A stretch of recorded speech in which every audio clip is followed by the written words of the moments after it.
Ya, terutama bagian awal ini, bagian awal ini sebetulnya bahannya ini secara cukup kompak terdapat dalam buku yang saya edit ya, Humanisme. Itu hampir segala ini sebetulnya ada secara implisit. Ini dalam buku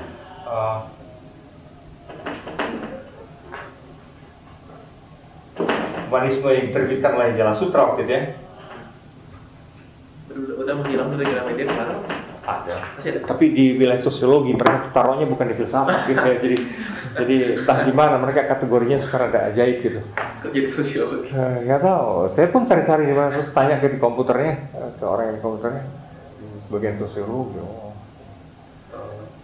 Sementara saya punya sendiri hilang dipinjam orang, dan di perpustakaan pun hilang dipinjam orang, nggak tahu. Barusan saya lari sebentar untuk ngasih lihat sebetulnya. Tapi seru udah lihat kan yang hitam abu-abu itu, yang ada gambar orang. Ya itu persis cerita di dalamnya adalah perjalanan kemodernan itu dari humanisme awal, bahkan dari klasik gitu ya, dari klasik Yunani, bagaimana itu berkembang. Kenapa begitu? Karena sebetulnya hampir seluruh proses kemodernan itu adalah proses yang antroposentrik ya, yang berpusat pada manusia. Maka aneka pemikiran di dalam kemodernan sebetulnya bisa juga dikatakan aneka bentuk humanisme gitu. Entah itu bernama eksistensialisme nantinya, entah itu bernama rasionalitas Kantian, itu juga bentuk humanisme tertentu. Hampir semuanya ini itu adalah bentuk-bentuk humanisme sebetulnya, eksplisit ataupun tidak. Nah, itu sebabnya kalau kalian baca buku yang saya edit itu Humanisme, kalian dapat itu semua di dalamnya. Bahkan sampai kritik-kritik yang mutakhir, sampai ini pun sebenarnya masuk ya. Ada secara implisit gitu. Baik, nah sekarang kita akan membahas yang pertama dulu, humanisme.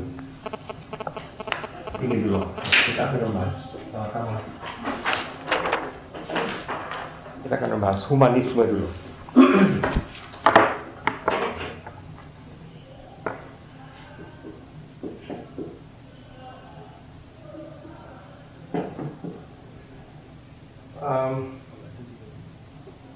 Ya, sebelumnya harus dikatakan bahwa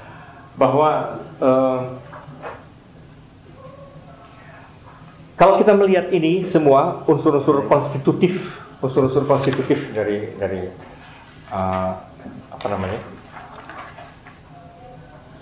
kemodernan ini, unsur pembentuk kemodernan ini, maka kita melihat sebetulnya kemodernan itu banyak wajah, yang memiliki banyak wajah gitu. Artinya apa? Artinya kalaupun mau dikritik, itu bisa dikritik dari berbagai sisi. Yang modernitas adalah sesuatu yang sangat kompleks.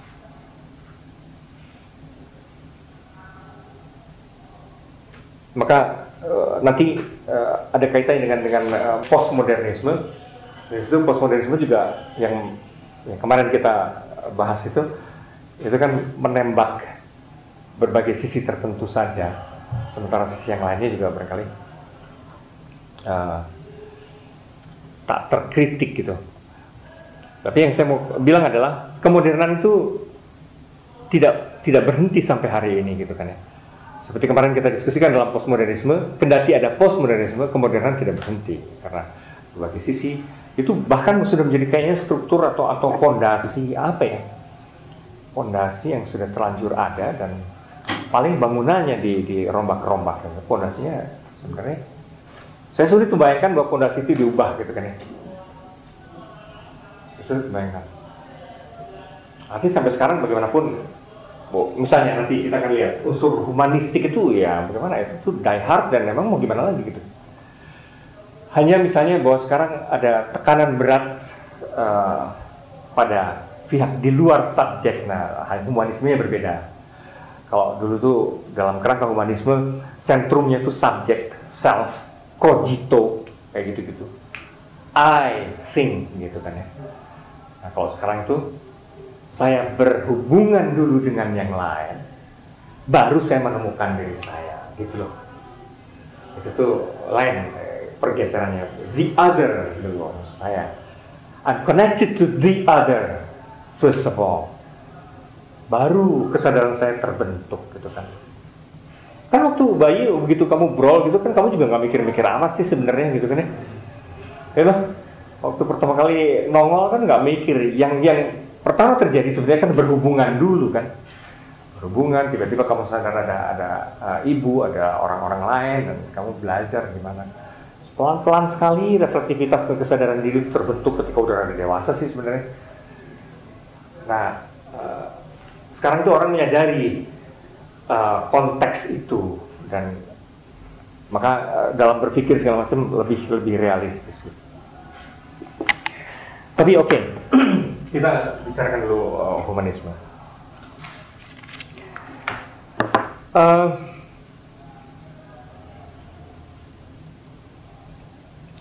Humanisme ini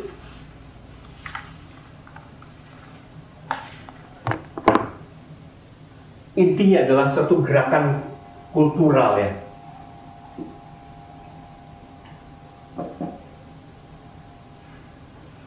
Gerakan kultural disebut kultural karena tidak eksklusif di wilayah filsafat gitu ya.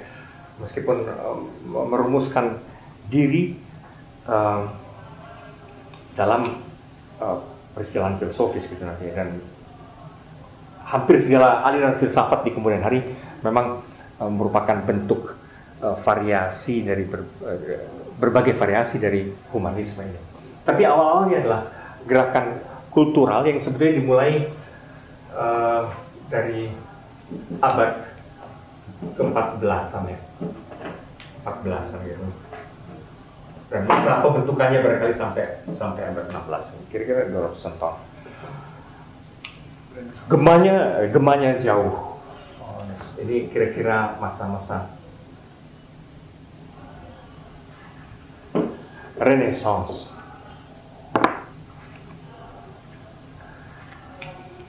Untuk mengingatkan kembali ini, Renaissance adalah kelahiran, adalah kelahiran kembali.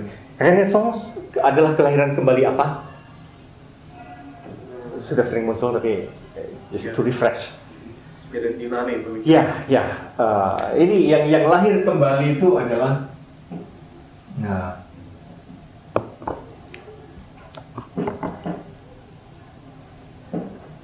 kelahiran kembali semangat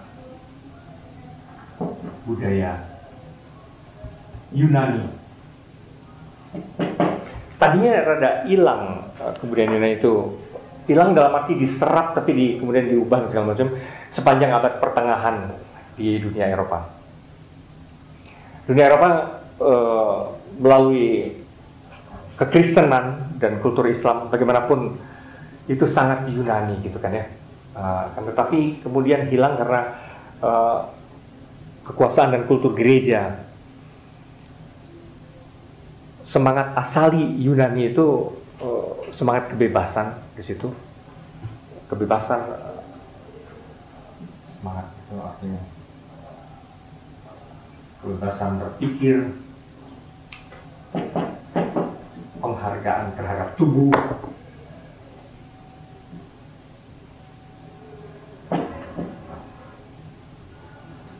kebebasan berpikir, penghargaan terhadap tubuh. Nah itu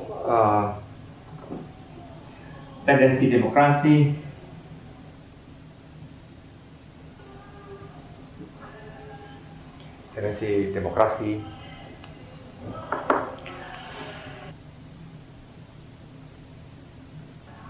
tapi juga apa ya,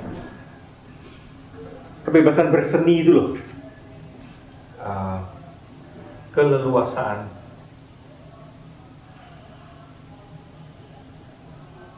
ekspresi artistik, keleluasaan ekspresi artistik.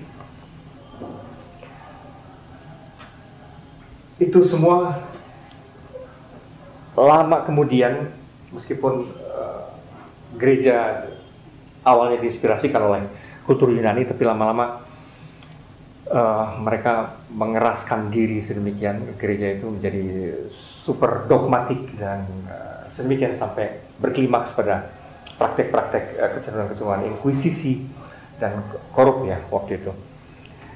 Nah ini Hispanicnya waktu itu hilang ditekan oleh gereja ya. Waktu itu gereja Katolik sepanjang abad pertengahan. Ini latar belakangnya.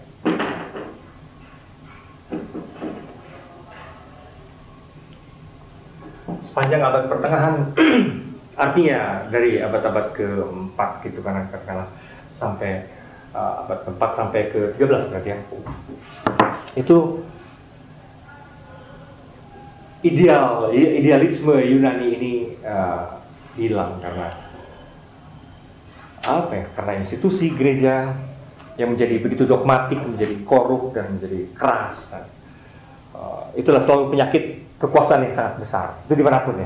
Kekuasaan ideologi dimanapun seperti komunisme misalnya, ketika itu menjadi kekuasaan yang raksasa kan menjadi korup. Di mana-mana menjadi korup. Itu sebabnya juga dengan cepat waktu itu Rusia, Uni Soviet ambruk dengan cepat, Berlin Timur ambruk dan sebagainya. Jadi itu apa namanya? Selalu kekuasaan kalau begitu besar itu menjadi tendensi korup. Siapa yang ngomong itu ya?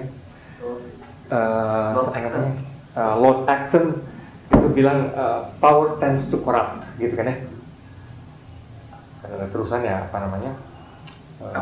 Absolute power corrupt absolutely. Gitu. Jadi itu berlaku, saya kira itu betul. Gitu kan. Jadi power tends to corrupt and absolute power corrupt absolutely. Semakin absolut kekuasaan, semakin korupnya juga semakin absolut gitu. Kita menyaksikan itu di mana-mana, termasuk di kita sendiri di Orde Baru ya. Walaupun seperti itu. Nah, waktu itu situasi seperti itu, gereja makin lama makin kekuasaannya makin mutlak dan korupsinya makin mutlak juga. Sehingga banyak sekali skandal dan segala macam sampai orang yang berpikir mulai sangat resah, mulai sangat kritis dan mencoba melepaskan diri dari kungkungan gereja itu. Maka muncullah terus kemudian ada reaksi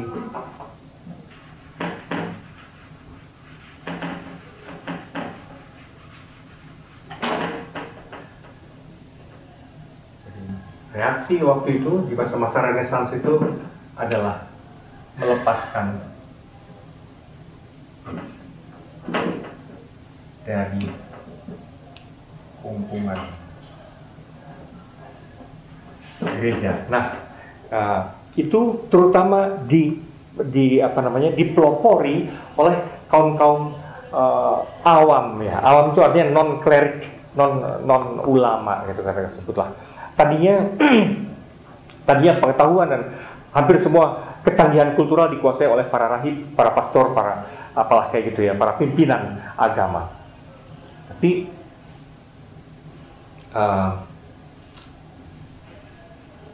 yang mendapat pendidikan juga terutama hanyalah kaum itu gitu ya, para pastor, bruder dan para bangsawan. Di luar itu tidak pernah mendapat pendidikan yang cukup serius. Maka sewaktu itu kan sekolah-sekolah juga sekolah-sekolah yang berada nempel di biara atau nempel di katedral gitu kan, di gereja-gereja besar. Nah, waktu itu mulai ada perbedaan karena bermunculanlah orang-orang awam yang studi sendiri. Bermunculanlah orang-orang awam yang studi sendiri, kaum intelektual yang bukan religius katakanlah begitu ya. Reaksi ini di kalangan kaum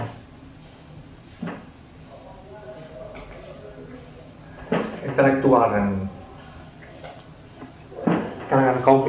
dan seniman. para sarjana dan seniman. Ya, prinsip mereka adalah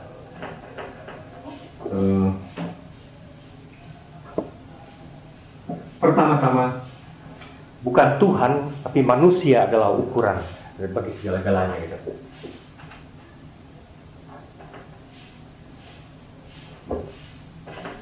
Manusia itu harus jadi ukuran utama, patokan utama untuk memahami segala hal gitu. Bukan Tuhan.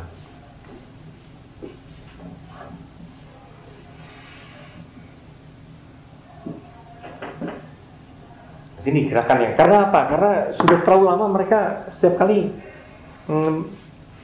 hidup di dalam suasana gereja ini yang sedikit-sedikit dikaitkan dengan dosa, sedikit-sedikit dikaitkan dengan Tuhan. Oh, saja gitu kan ya. Terus ada teosentrisme sedemikian yang berat sekali sepanjang abad pertengahan ini gitu. Maka biasalah yang muncul kemudian kebosanan, kemuakan kayak gitu menjadi antroposentris gitu. Jadi dari teosentris ke antroposentris. Dari teosentris ke antroposentris. Manusia itu menjadi ukuran dari segala-galanya.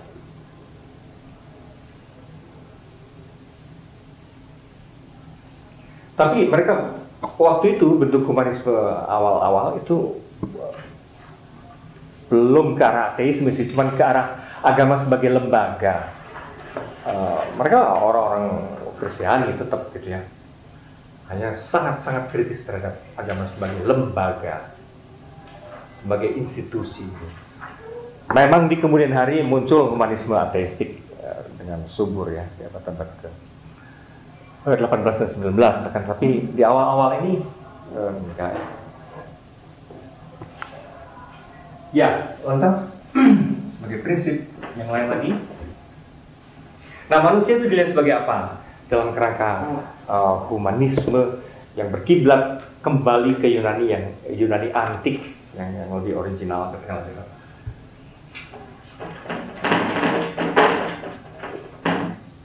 Prinsip umumnya adalah manusia itu bukan binatang,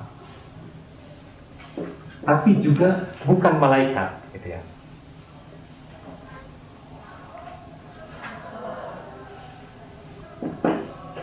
Humans are neither animal nor angels.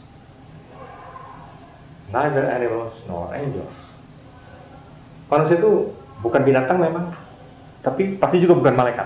Apa dong dia? Dia adalah apa yang dia bikin sendiri, gitu. Jadi dari sudut itu bisa dong jadi binatang? Bisa. Kalau dia membuatnya menjadi binatang, bisa. Bisa dong jadi malaikat? Kali bisa juga gitu. Kalau dia sedemikian membuat dirinya, hidupnya menjadi begitu suci dan begitu ini ya, begitu berhati gitu ya, bagaikan malaikat. Tapi pendeknya intinya adalah manusia adalah apa yang dibuatnya sendiri.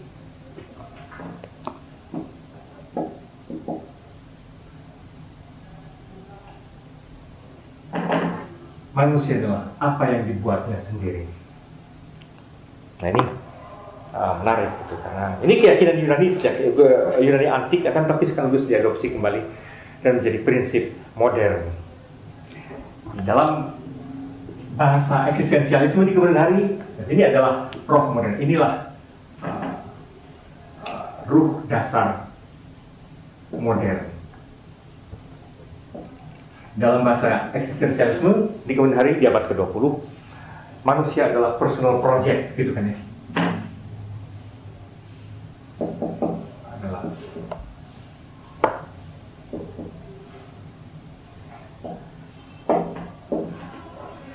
manusia itu proyek pribadi. Ya terserah, lu mau jadiin hidup lo apa, dan lu mau jadi siapa, gitu kan. It's up to you.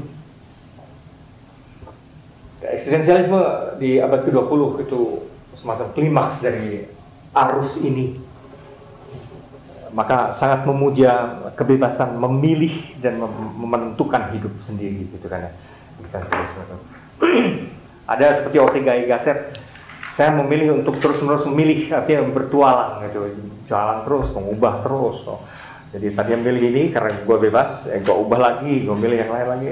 Seperti orang petualang yang peziarah yang jalan terus, dan itu bergema dengan kuat pada novel orang Indonesia Iwan Simatupang ya. Iwan Simatupang, kalau kalian baca novel dia, salah satu yang terkenal tuh apa ya, Iwan Simatupang tuh selain Merahnya Merah, Ziarah, saya kira ada novel itu, Ziarah.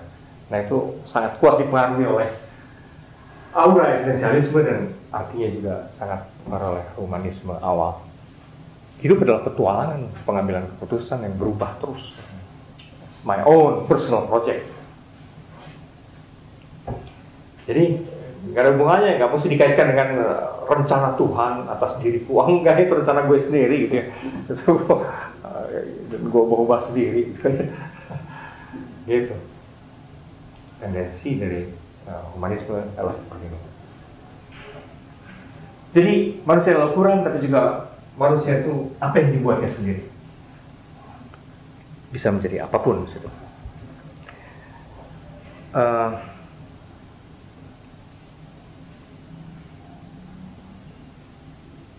Apakah waktu itu ada tendensi gaya hidup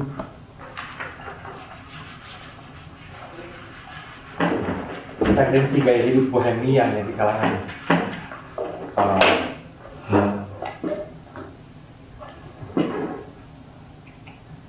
lifestyle kaum humanis ini sudah mulai bohemian, yang kemudian menandai hampir selalu kultur intelektual orang-orang Barat ya, orang Eropa sampai hari ini. Yang namanya intelektual, filsuf, seniman, dari dulu sejak ini sampai sekarang itu bergaya hidup bohemian biasanya gitu. Artinya apa? Mereka akan diskusi sampai larut malam, kalau perlu sampai pagi di bar, di kafe gitu, sambil rada teler dan akrab dengan nightlife gitu. Nah itu rada tipikal kaum intelektual, humanis dan sekular di dunia barat. Emang gitu. Para seniman, para pemikir, maka ada kafe tertentu di Paris, saya lupa itu, yang sangat terkenal dipakai untuk ketemuan para seniman, para filsuf gila-gila gitu, untuk mabok dan berpikir. Tapi nyatanya, gimana ya, faktanya adalah momen-momen seperti itu memang melahirkan buku-buku berbobot yang luar biasa gitu kan ya. Memang aneh ya, sudahlah, memang gitu. Jangan dilihat teler-telernya gitu. Kalau itu menjadi momen-momen inspiratif gitu kan ya. Di suatu perapatan, saya kok lupa namanya di Paris, ada satu kafe di situ. Oke. Jadi gaya hidup bohemian itu diawali di sini, di kalangan intelektual, dan kita sebut beberapa tokohnya.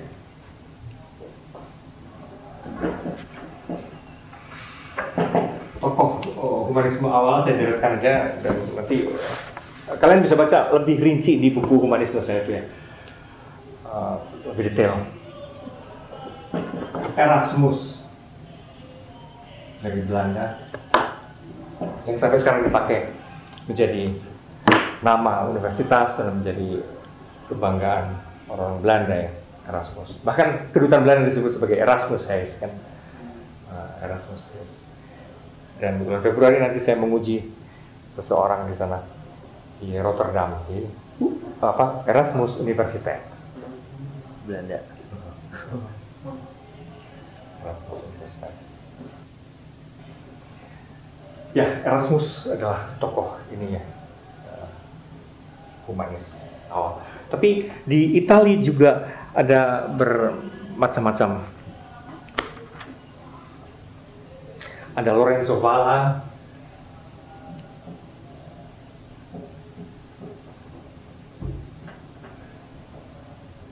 memang tokohnya kebanyakan sebenarnya dari Italia sih sebenarnya, yang apa namanya sangat jeli mengawali pandangan kritis terhadap data-data sejarah gitu. Lorenzo Pala.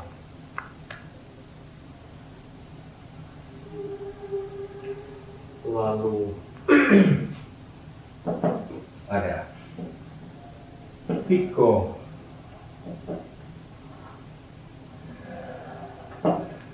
della Mirandola. Pico della Mirandola ada yang mirip-mirip seperti Pico namanya Giambattista Pico. Kalau dari namanya ini bang sama ya Della Mirandola.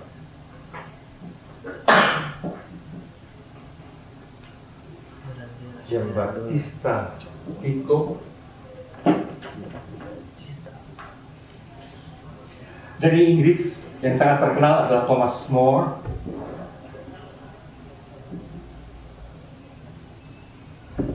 Thomas More.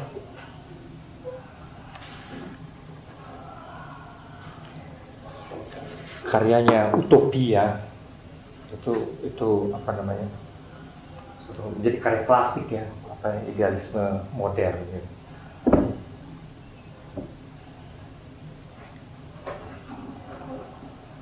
Ya, tentang orang-orang ini kalian bisa baca rinciannya, karyanya segala macam di buku humanisme, karena sangat-sangat menarik. Bagaimana semangat awal untuk sedikit berontak dan apa namanya, atas berpikir sendiri dari sisi manusiawi gitu, itu menarik.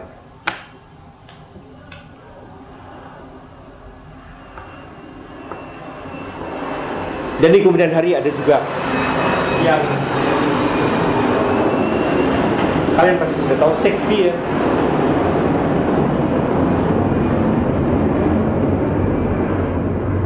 Di masa-masa lebih lanjut saya kira berapa ya Shakespeare? Dia bukan 16-an. Saya kira kurang-kurangnya antara 17-18 gitu lah. Tahun 16 itu ya. 16. Tahun abad 17. Abad 17 ya. Abad 17 sama Shakespeare. Nah itu kembal dilanjut dari humanisme juga gitu ya. So ada Voltaire, wah ini juga di Prancis, Voltaire.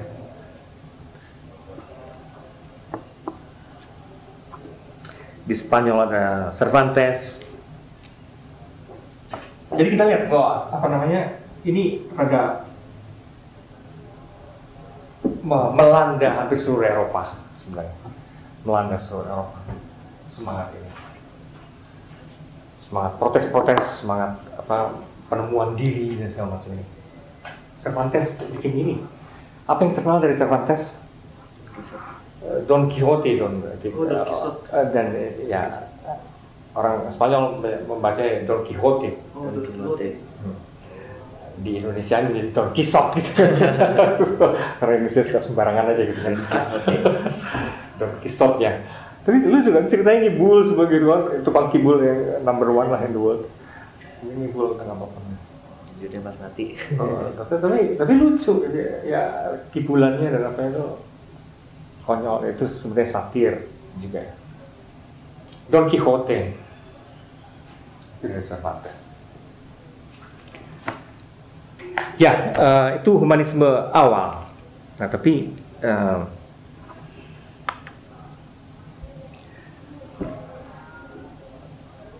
kita tidak usah memasuki detail-detail ini. Tapi bagaimana itu berlanjut gitu kan. Selanjutnya sebetulnya hampir seluruh gerak reflektivitas modern, pemikiran modern,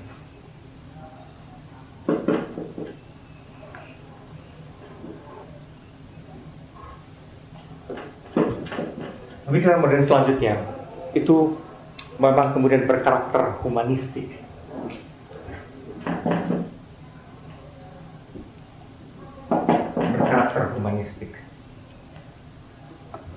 Dalam arti merupakan refleksi terus-menerus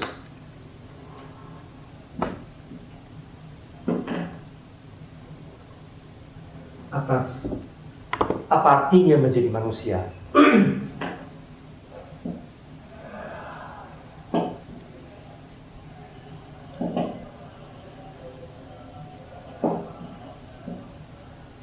Gitu. Dalam arti itu hampir segala aliran filsafat dengan nama yang berbeda-beda itu sebetulnya adalah bentuk-bentuk humanisme lanjutan juga gitu.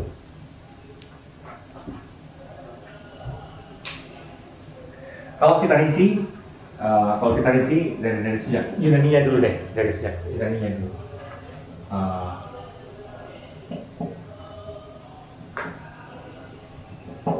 Yunani antik, kalau kita kembali ke asalnya dulu, Yunani antik, di situ ada sistem pendidikan yang disebutnya paideia.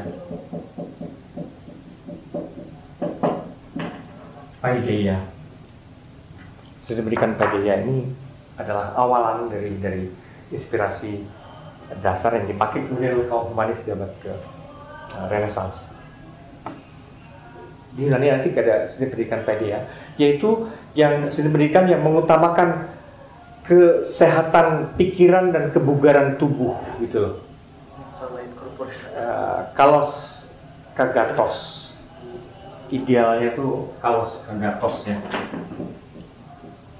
Kalos.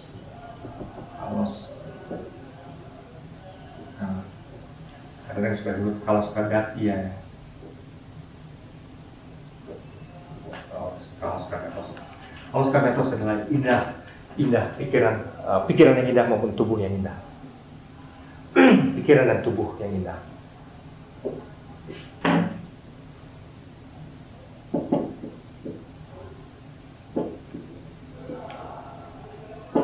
Jadi pendidikan yang bagus waktu itu adalah pendidikan yang menjadikan manusia itu manusia ideal, yaitu pikiran sampai mencapai keindahan dan kebenaran, tubuh juga mencapai format yang bagus. Dan lantas ada harmoni antara pikiran yang bagus, pikiran yang cerdas dengan tubuh yang tangkas, gitu kan ya. Harmoni antara pikiran yang cerdas dan tubuh yang tangkas. Idealisme yang bagus. Jadi orang tidak hanya perlu membaca buku, mengutak-atik sains, dia juga perlu bersilat, berolahraga, bermain pedang, naik kuda, segala macam gitu.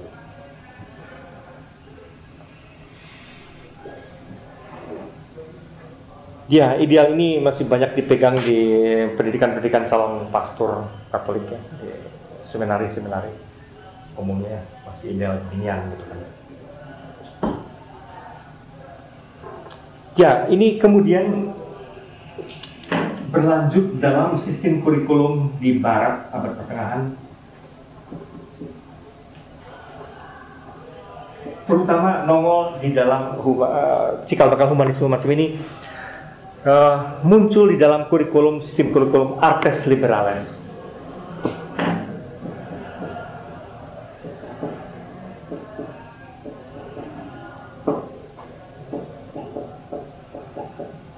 Artes liberales. Artinya artes itu di situ seni, tapi dalam arti skill ya. Skill sebenarnya. Skill artes liberales itu seni, skill, keahlian, keterampilan. Artes itu, liberales itu adalah orang-orang yang bebas, para tuan.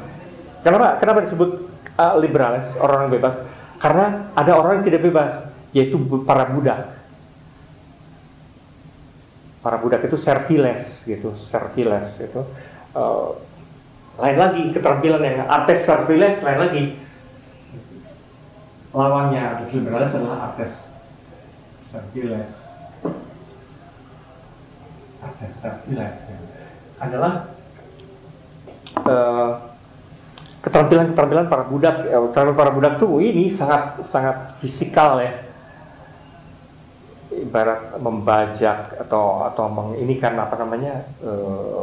perahu, apa itu namanya, mendayung kan, itu butuh ini sekali gitu kan, Para budak kan suruh mendayung, perahu, macam-macam kayak gitu lah, keterampilan fisik. Nah kalau keterampilan yang dibutuhkan untuk orang-orang yang bebas, yang non budak, artinya para bangsawan, para intelektual segala macam itu, yaitu adalah mata pelajaran tertentu yang di kemudian hari disebut sebagai IPA dan IPS dalam kurikulum kita. Ada pengetahuan sosial, ada pengetahuan pengetahuan alam, ilmu pasti di situ.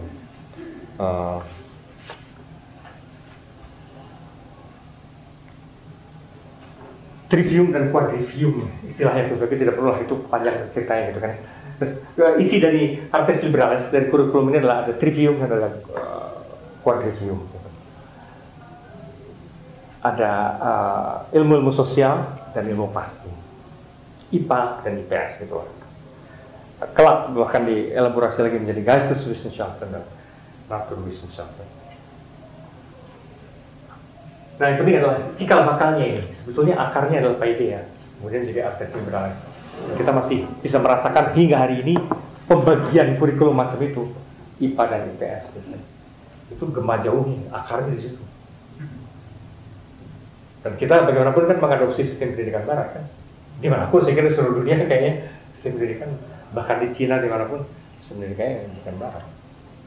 Di India sekalipun yang sebenarnya sudah canggih sekali dalam hal pengetahuan dan segala macam itu. Ya sekarang ya sistem pendidikannya kan sama aja, pendidikan ala barat.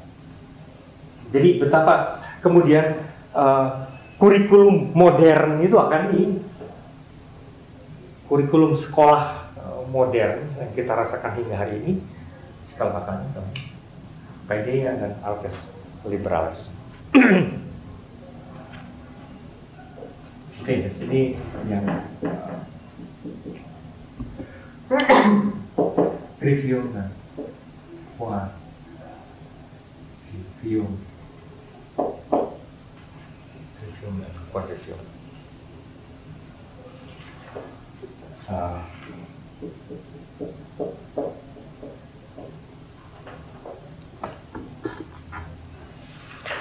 Ya, ini terus semacam menjadi arus bawah Yunani di abad pertengahan gitu, yang memang kemudian dibangkitkan lagi secara lebih eksplisit, yang tadinya sudah bercampur dengan atmosfer keagamaan dan dogma dan segala macam itu, kemudian disiangi kembali dan semacam back to basic gitu kan ya. Semacam back to basic dilakukan oleh kaum humanis.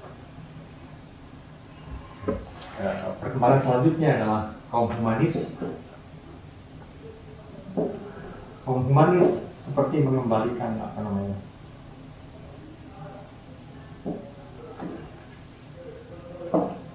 mereka melakukan gerak back to basic. Back to basic. Di dalam rupa studia humanitatis.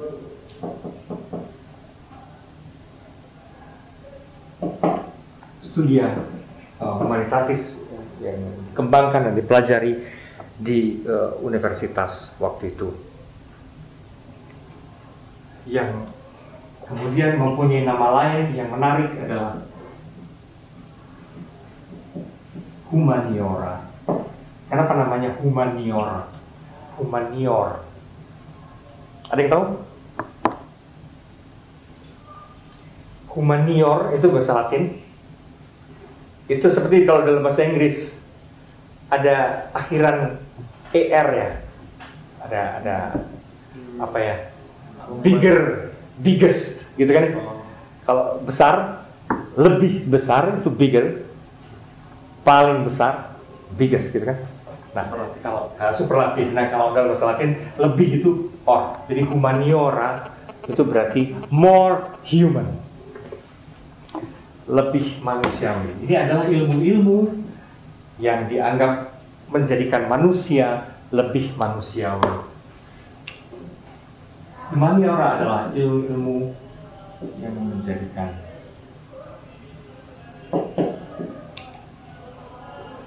manusia lebih manusiawi.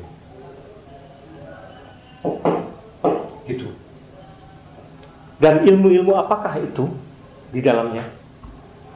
Dalam kurikulum studi humanitatis atau humaniora ini? Apa saja? Karena sampai sekarang kayak kurang lebih masih sama sih. Yang suka disebut humaniora kayak apa aja? Etika, logika, estetika.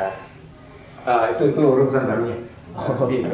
Tapi yang klasik yang digolongkan dalam ilmu-ilmu kemanusiaan. Literatur gitu. Sastra,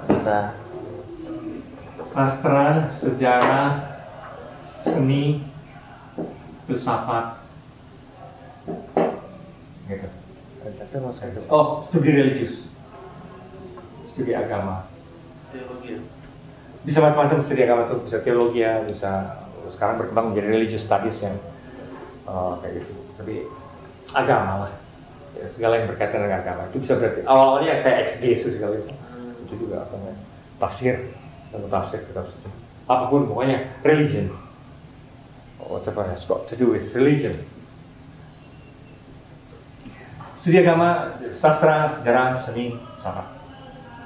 Kira-kira yang baku tuh kira-kira kayak gitu. Itu wilayahnya. Jadi kalau studi teknik segala macam itu kurang manusia ya, belum manusia gitu kan ya. Orang-orang IPA tuh kalau belum belajar ini belum manusia, masih kurang manusiawi gitu. Baru kalau dia kemudian belajar sejarah, seni, filsafat, nah itu lebih manusiawi. Itu udah terbalik. Ini ideal zaman dulu.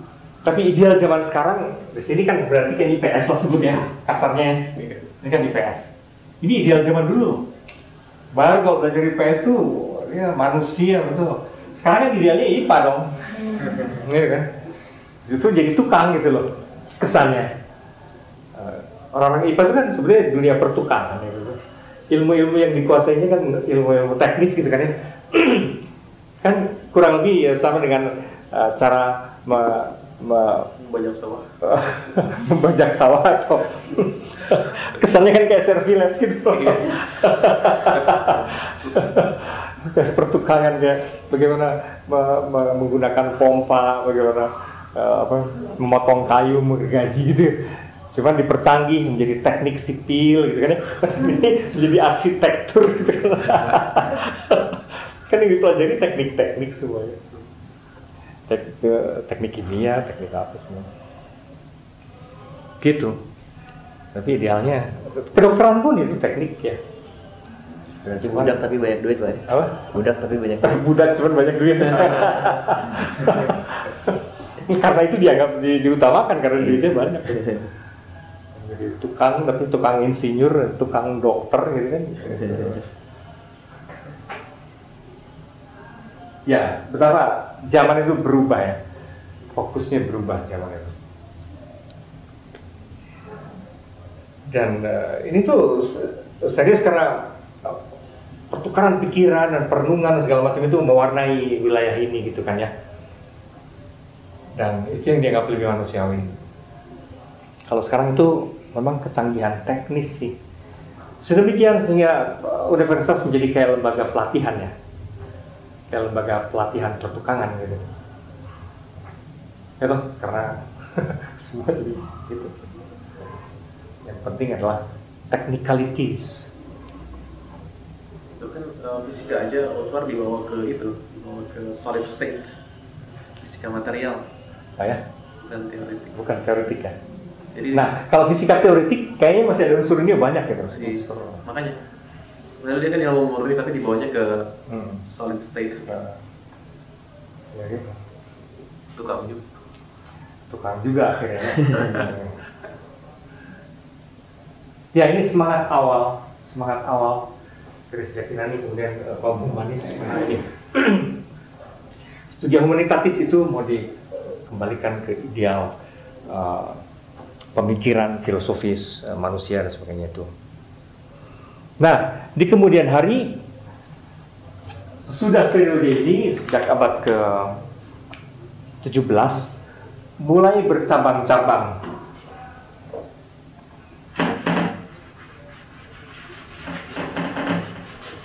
Aura humanisme ini mulai bercabang-cabangnya.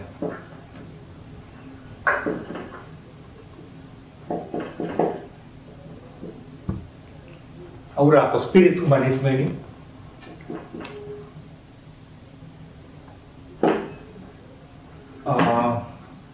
apa namanya, berkembang biak. Berkembang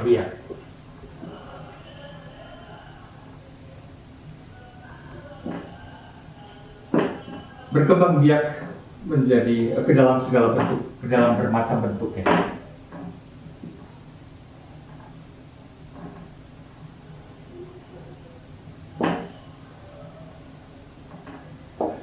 Jadi aura atau spirit sejak abad 17, aura atau spirit humanisme berkembang biak ke dalam bermacam bentuk.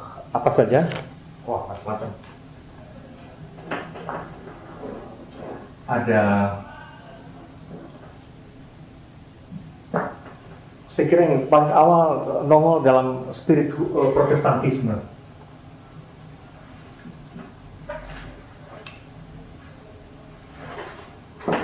Protestantisme dalam arti emangnya yang boleh menafsirkan kitab suci itu cuma gereja, gitu kan ya.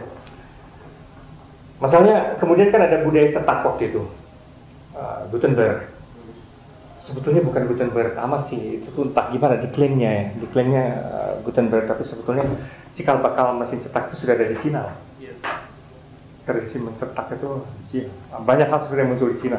Yang bilang Zen itu Sutra Buddha itu. Ya, itu sebenarnya sudah di situ. Terus kemudian di Italia sempat muncul cikal bakalnya, dan kemudian entah gimana diklaim yang eksplisitnya sekali di Gutenberg ya, apa namanya, pada orang yang namanya Gutenberg itu. Di situ budaya cetak mengakibatkan kitab suci lantas menjadi tidak lagi eksklusif bisa dibaca oleh hanya kaum klerikus, tapi dibaca oleh semua orang bisa. Karena semua orang jadi punya buku suci, kitab suci itu, yang Bible. Nah sejak itu lantas hak pribadi untuk menafsirkan kayak gitu kan. Dan bahwa emangnya kenapa sih keselamatan gue itu mesti selalu diperantarai oleh yang namanya gereja, yang namanya pastor atau siapa gitu. Emangnya harus gitu? Kan gue bisa langsung juga ke dia. Kalau emang Tuhan tuh ada, ya itu urusan gue sama dia. Gitu. Jadi ini loh, pemikiran kritis pribadi, hak pribadi dan segala macam itu untuk berurusan dengan Tuhan, untuk tidak selalu direcoki oleh lembaga gitu kan ya. Kebebasan juga dalam apa namanya, kehidupan beragama.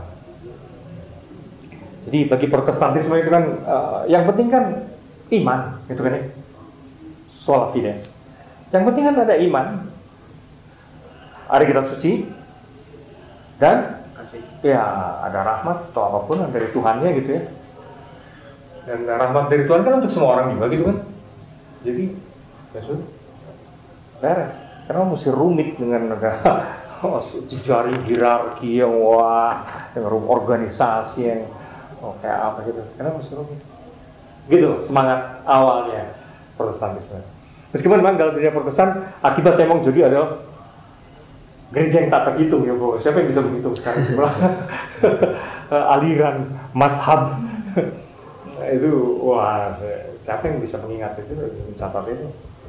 Denominasi. Ada begitu banyak denominasi dalam Protestantisme yang saya kira orang Protestan sendiri nggak kebakaran apal, karena memang itu beda. Yang mereka pedulikan kan gerejanya sendiri aja gitu, gereja yang lain nggak. Itu karena semangat ya apa ya, semacam semangat demokratis di dalam kehidupan beragama. Jadi tidak tergantung pada institusi raksasa, ya. Tidak harus seperti itu. Maka bermunculanlah begitu banyak institusi. Karena masalahnya kita tidak pernah bisa lepas dari institusi gitu kan ya. Selangkanya. Jadi ya gue bikin sendiri lah, kalaupun memang diperlukan institusi, gue bikin sendiri institusi gitu. Tapi nanti orang yang lain juga mikir yang sama gitu. Ya, iya, gue juga nggak tergantung sama lo, gue bikin sendiri juga gitu ya. Jadi begitu banyak denominasi gereja sekarang. Ya tapi semangat awal dari Martin Luther waktu itu juga bagian dari semangat humanisme. Jadi orang suka bilang juga, ini humanisme versi Protestan, gitu kan. Juga gitu.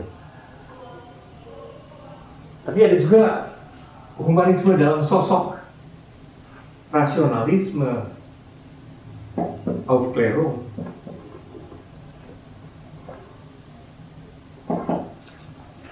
Kalau misalnya Immanuel Kant dari abad ke-18 ini, kan nabinya itu, tokoh besarnya itu kan Immanuel Kant. Nah, Immanuel Kant mencanangkan bahwa manusia yang otentik itu adalah manusia yang betul-betul sejati itu adalah manusia yang otonom. Dan lawan dari manusia yang otonom adalah manusia yang heteronom. Masih ingat? Heteronom itu apa tuh? Ideal dari ideal subjek yang otonom versus heteronom. Heteronom itu kalau perilaku kita itu terus-menerus hanya dikendalikan karena suruhan orang lain, karena takut sama orang lain, karena orang lain, menurut orang lain kita harus begini begitu. Penentunya itu orang lain, itu heteronom. Nah, ideal Aufklärung ala Immanuel Kant adalah semua itu mesti ditentukan dari dalam diri kita sendiri. Itu otonom. Jadi kalau misalnya ibaratnya seseorang itu tidak melanggar lampu lalu lintas, kalau lagi lampunya merah dia berhenti. Tapi kalau motivasinya dia tuh hanya karena takut ditilang, nah itu heteronom.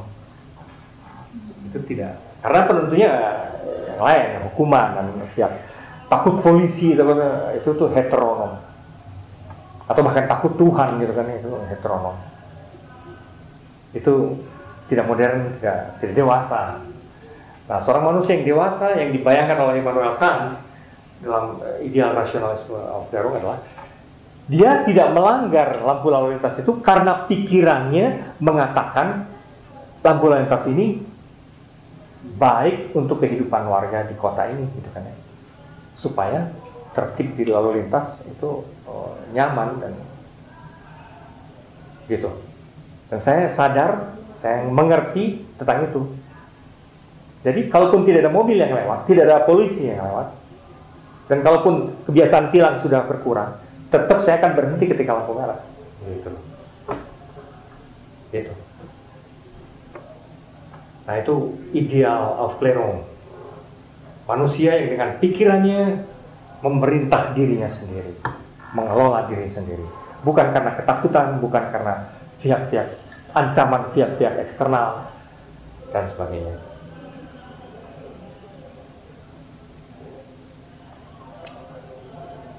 Nah, ini kan juga semacam humanisme juga. Humanisme versi Aufklärung. Dan mudah-mudahan kita nanti akan melihat bahwa bagi Immanuel Kant memang kemodernan itu adalah proses pendewasaan.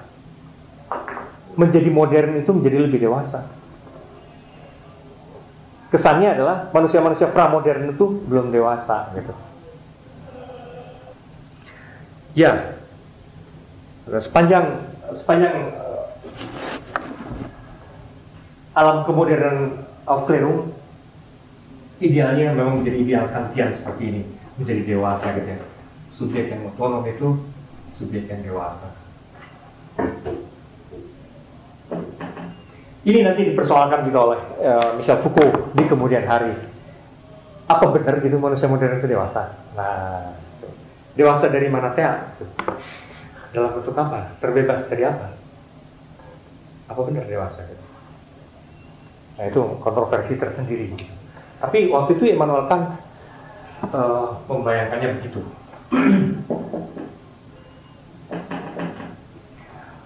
Manusia dewasa yang ideal adalah itu. Lalu ini berkembang dalam berbagai sosok yang lain lagi, maksudnya humanisme itu muncul pula misalnya romantisisme. Nanti kita akan membahas juga sih itu masing-masing. Romantisisme itu juga satu bentuk humanisme yang lain lagi. Dia juga mengidealkan manusia, tapi yang diidealkannya adalah yang emosi dan bakat-bakatnya berkembang, emosi, imajinasi dan bakat-bakatnya berkembang. Ini abad 19. Abad 19. Manusia ideal itu manusia yang bakat-bakatnya, imajinasinya, emosinya itu berkembang. Nah, itu yang membedakannya dengan binatang sebetulnya. Perasaan manusia itu yang membedakannya dengan binatang. Itu harus dikembangkan. Di situ ada Friedrich Schiller dan sebagainya. Nanti kita akan bahas itu.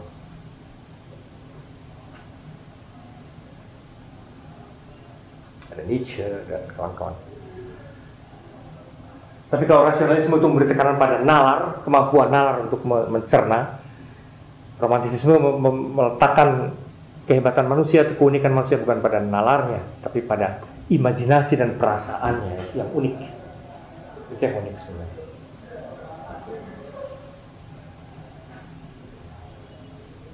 Dan sekarang itu disadari kembali, diberi tekanan kembali hari-hari ini, atmosfer romantik itu.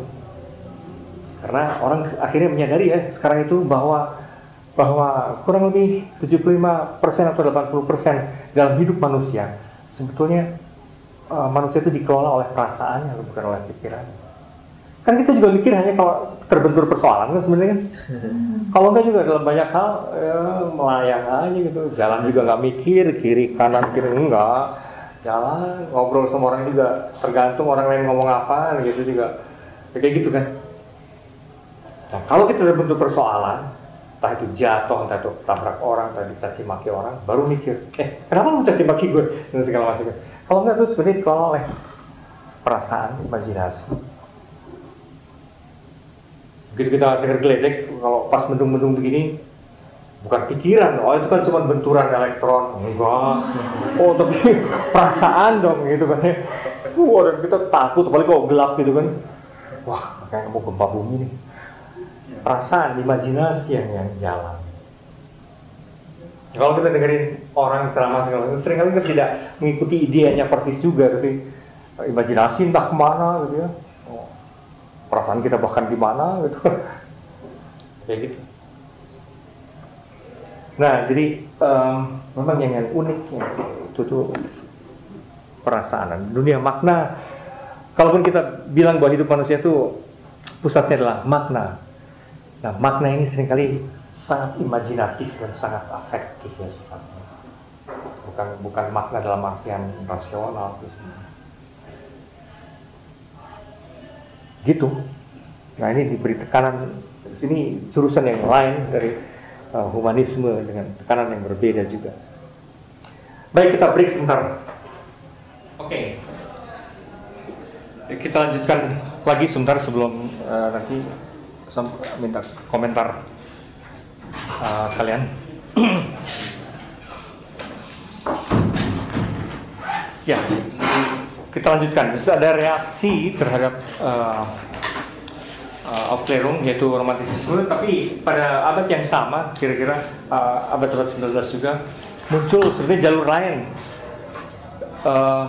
yang persis melanjutkan Aufklärung, yaitu positivisme. Jadi abad 19 itu memang campur aduk. Meskipun tren utama waktu itu, semangat utama itu romantik, tapi semangat rasionalisme modern Kantian tidak hilang, dan itu masuk dalam positivisme dari khususnya yang diawali oleh Auguste Comte. Itu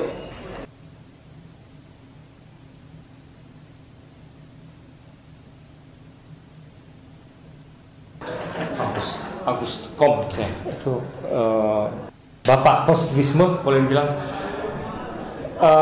yang kemudian menjadi semacam tradisi besar di dalam dunia modern, yaitu tradisi ilmiah gitu kan ya, tradisi ilmiah positif.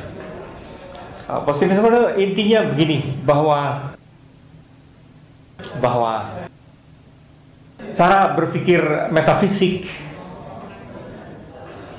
cara berpikir teologis itu sebetulnya sudah tidak terlalu cocok lagi untuk dunia modern. Nah, kalau menurut mereka ini ya.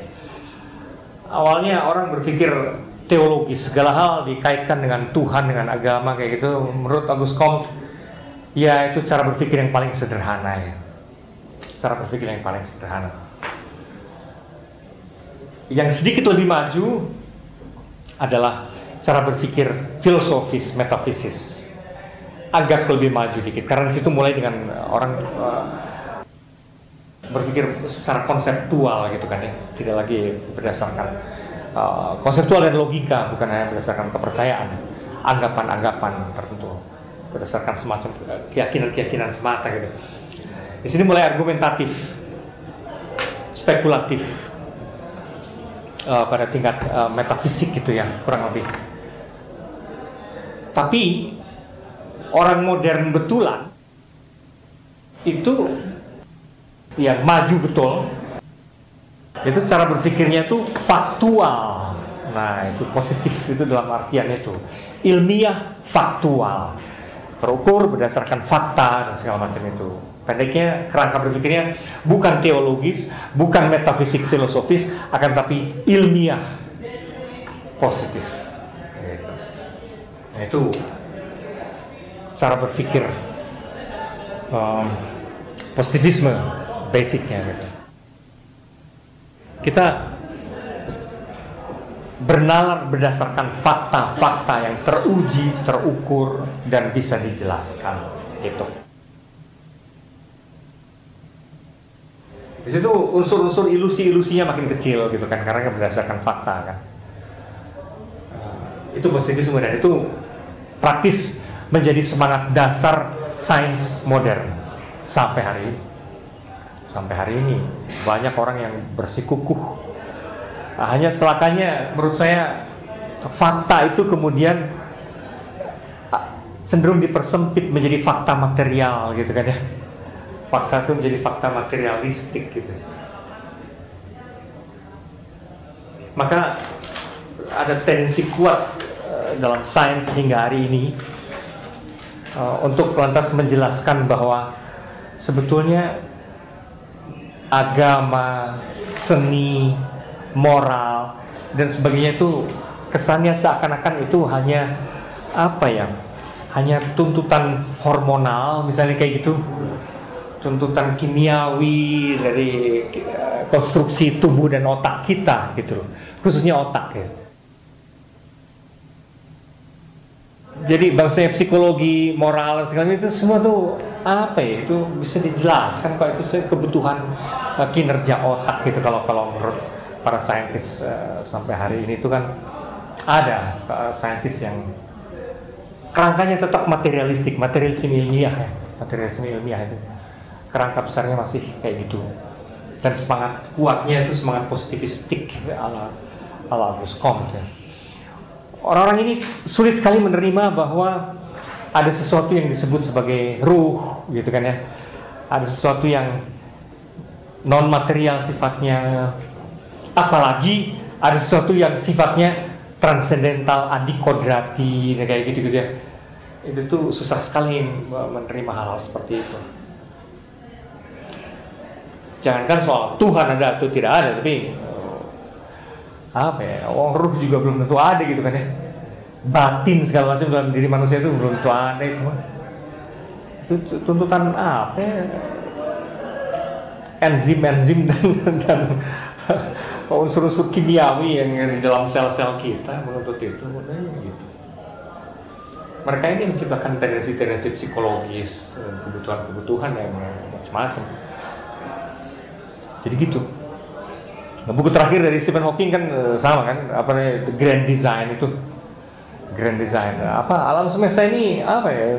Menciptakan dirinya sendiri, tidak dibutuhkan suatu pencipta gitu kan ya. Dia menciptakan dirinya sendiri terus-menerus dan abadi. Gitu. Jadi, itu sisa-sisa atau gema panjang dari semangat positivisme itu modern. Nah ini sebentuk humanisme tertentu juga dalam positivisme.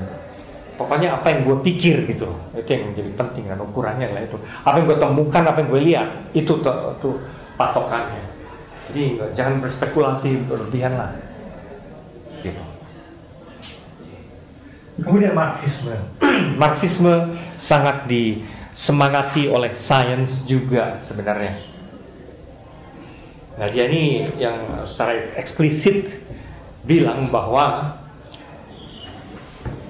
materialitas itu dunia materi, tapi materi dalam khususnya dalam artian distribusi konsumsi dalam kerangka ekonomi, materi dalam arti itu adalah infrastruktur yang sebetulnya menentukan hampir segala hal di wilayah suprastruktur, di wilayah nilai-nilai, ide-ide, gagasan, pikiran dan segala macam itu. Kasarnya, apa yang kau pikir itu ditentukan oleh kamu lapar atau tidak, kamu bisa berpakaian atau tidak, punya rumah atau tidak. Kalau situasimu sandang pangan papan, nah gitu, itu nggak beres, kamu juga berpikir ke arah tertentu, lantas mulai ngarang-ngarang, lantas mulai berhayal-hayal gitu. Kasarnya seperti itu. Jadi yang menentukan adalah infrastruktur yang sifatnya material. Suprastruktur itu akibat, itu produk sampingan dari infrastruktur. Sekali lagi, suprastruktur itu berarti kan cara berpikir kita, semangat kita, ideal-ideal kita. Itu semua ditentukan oleh infrastruktur, oleh situasi material. Intinya seperti itu. Ini juga pandangan tertentu dan lebih lanjut sebetulnya nafas humanismenya di mana pada Marxisme. Ya lama-lama Marxisme juga mengidealkan suatu masyarakat yang manusia yang utopis ya, yang yaitu sama rata, sama rasa, semua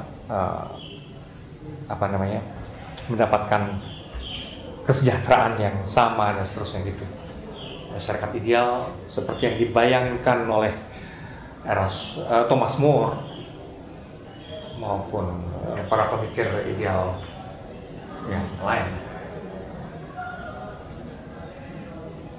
Dan Marxisme menjadi sangat memikat karena fokusnya lantas kepada kaum buruh, kaum yang paling bawah gitu kan ya. Bukan kaum elit, bagaimana memberdayakan mereka, menggerakkan mereka supaya akhirnya menentukan hidupnya sendiri, supaya mereka tidak terasing dari sistem kerja yang berlaku di masyarakat. Nah ini juga bentuk humanisme lain lagi, Marxisme ini. Itu sebenarnya sampai hari ini selalu menarik ya Marxisme itu karena komitmennya pada kaum paling bawah dan segala macam itu. Begitu. Tapi kemudian ada yang lain lagi, liberalisme. Liberalisme tentu saja bernafaskan humanisme, dan ini sebetulnya kelanjutan yang lebih eksplisit dari humanisme dalam hal fokus mereka terhadap martabat dan hak kebebasan individu. Martabat individu, kebebasan individu, hak individu itu diberi tekanan dalam liberalisme itu. Maka saya kira sosok yang lebih eksplisit dari semua ini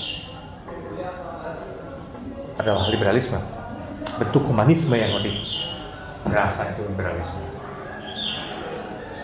Nah kalau Nazisme tapi ini juga satu bentuk bagaimana orang suka melihat ini sebagai penyimpangan dari semangat di Eropa. Akan tapi di sisi lain, barangkali ini juga konsekuensi logis gitu dari ini ya, dari the primacy of the subject gitu ya, primas atau kepengutamaan diri subjek itu. Hanya subjeknya kalau lantas di extended menjadi subjek, menjadi ras. Kedirian itu diri kolektif kemudian menjadi ras utama. Di situ memang menjadi diskriminatif. Nazi menganggap bangsa Arya, kalau bangsa Jerman itu sebagai ras yang paling unggul dan terinspirasi oleh kaum romantik di situ bahwa menjadi manusia unggul itu berarti manusia yang mengaktualisasikan segala bakat dan tendensi keunggulan yang diwarisinya, gitu. artinya mewujudkan keunggulan ras itu bangsa Arya itu. Cuman eksesif sekali waktu itu, kemudian dalam rangka mengaktualisasi keunggulan itu ya, lantas semua ras yang lain khususnya Yahudi waktu itu yang menjadi saingan utama mesti dibasmi gitu ya. Maka ini genosida awal-awal yang mengerikan sekali di alam modern. Jadi sekaligus ini menjadi ironi karena kemodernan berawal dari kesadaran akan hak individu dalam humanisme, tapi kemudian juga sekaligus pada Nazisme ini menjadi eksesif, menjadi pembasmian hak individu atau kelompok. Nah, orang melihat ini salah satu ekses yang paling harus diperhitungkan dari otonomi dan segala macam itu modern.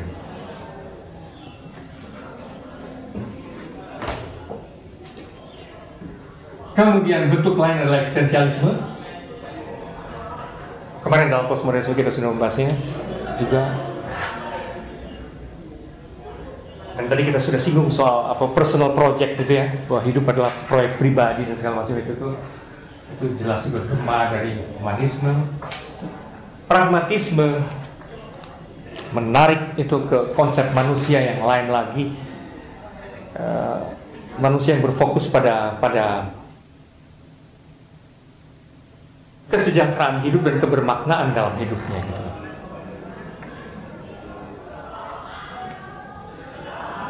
Dan dalam rangka itu lantas memberi tekanan berat pragmatisme itu pada kegunaan, nilai yang menjadi penting di dalam dunia manusia pada tingkat praktis sebetulnya adalah apakah sesuatu itu berguna atau tidak.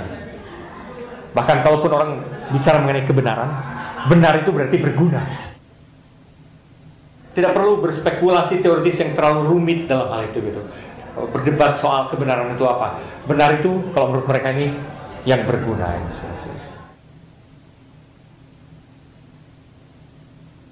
Manusia itu makhluk yang bekerja dan mencoba membangun kebutuhan-kebutuhannya sendiri. Jadi sudah. Yang penting adalah sesuatu itu berguna untuk membentuk hidupnya, begitu aja. Ya, dan selanjutnya kemudian ada kritik bermunculan terhadap humanisme. Ada orang-orang yang jeli melihat bahwa akar dari semua ini sebenarnya akar dari arus pemikiran modern ini sebetulnya adalah justru humanisme itu. Apa? Terlalu antroposentris ya. Seperti tidak ada kemungkinan untuk melihat di dunia di luar manusia gitu.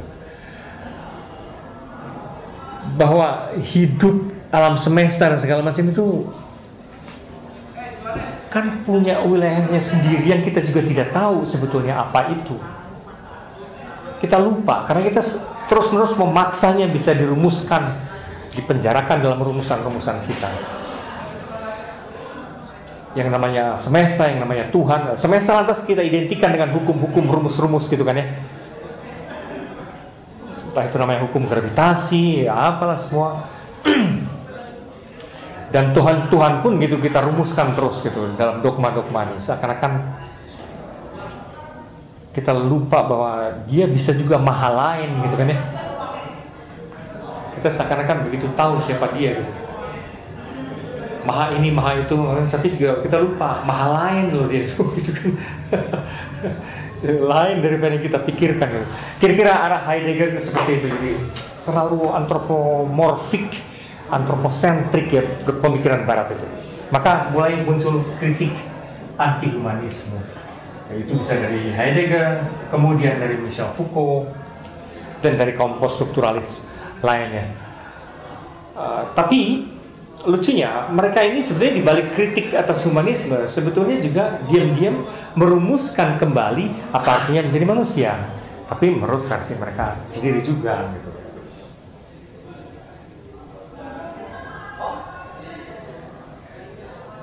Jadi kayak Michel Foucault segala macam itu mengkritik berat humanisme kan, tapi akhirnya kan ujung-ujungnya di akhir-akhir tulisan-tulisannya dia justru menganggap penting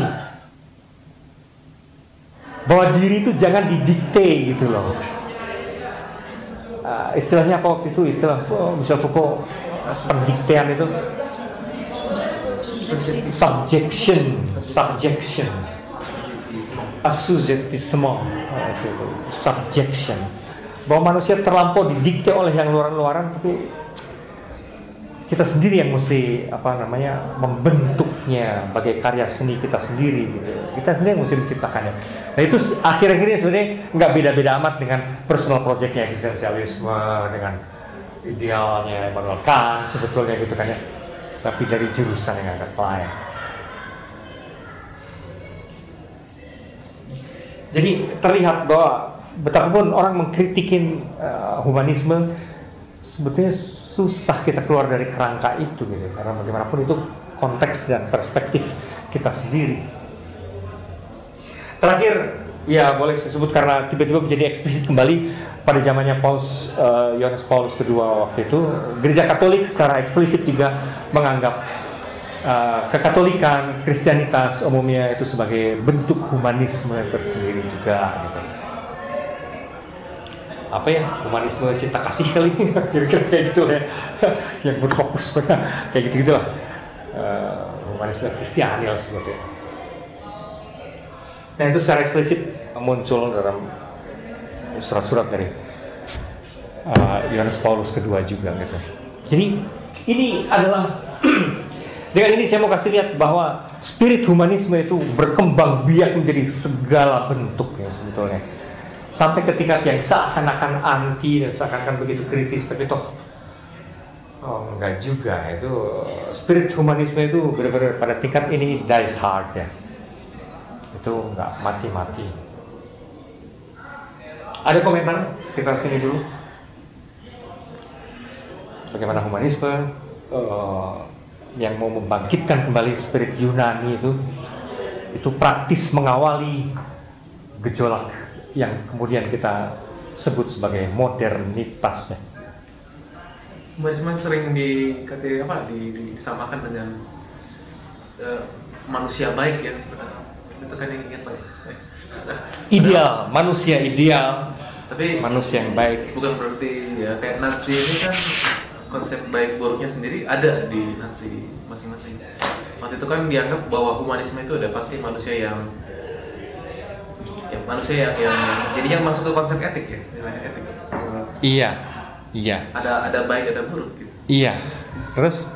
Padahal menjadi manusia kan itu berarti ini versi manusia dari versi tertentu kan. Bukan berarti bahwa menjadi manusia. Kalau versi humanisme Nazi berarti membantai Yahudi adalah tindakan yang baik gitu.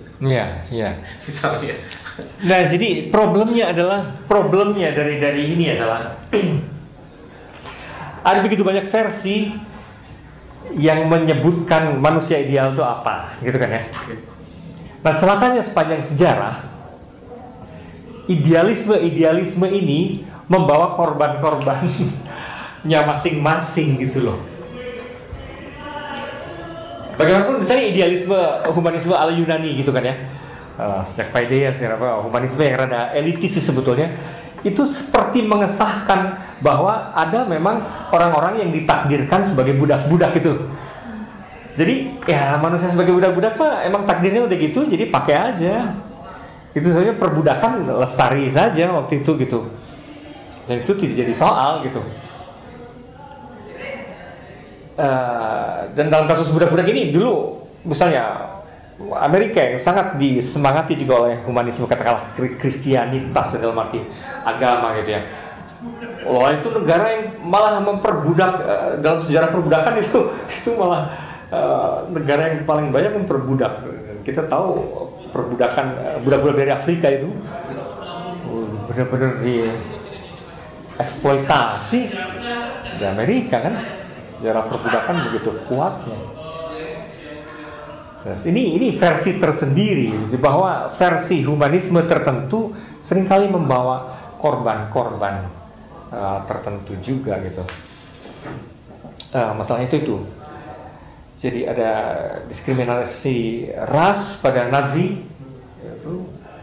itu juga korban, jelas korbannya orang Yahudi gitu. Dan dalam banyak pihak suasana humanistik macam ini kan juga apa ya? maskulin, patriarki sekali, dan korbannya adalah kaum perempuan misalnya gitu kan ya. Itu juga implisit maupun eksplisit nyata gitu, bahwa lama sekali mereka yang berjenis kelamin kaum perempuan itu tidak mendapat tempat yang layak, gitu kan? Semuanya perempuan memang agak dipinggirkan. Kenapa ya? Kenapa ya? Dari awal sampai akhir. Ya, memang sudah banyak renungan dari kaum feminis mengenai ini, gitu kan? Tapi bahwa hampir dalam segala bentuk ini ada bau patriarki yang kuat sekali. Dan itu kenapa gitu ya? Kenapa mesti ada bau patriarki? Dan korbannya tentu perempuan, ya. Itu selalu warga negara kelas 2.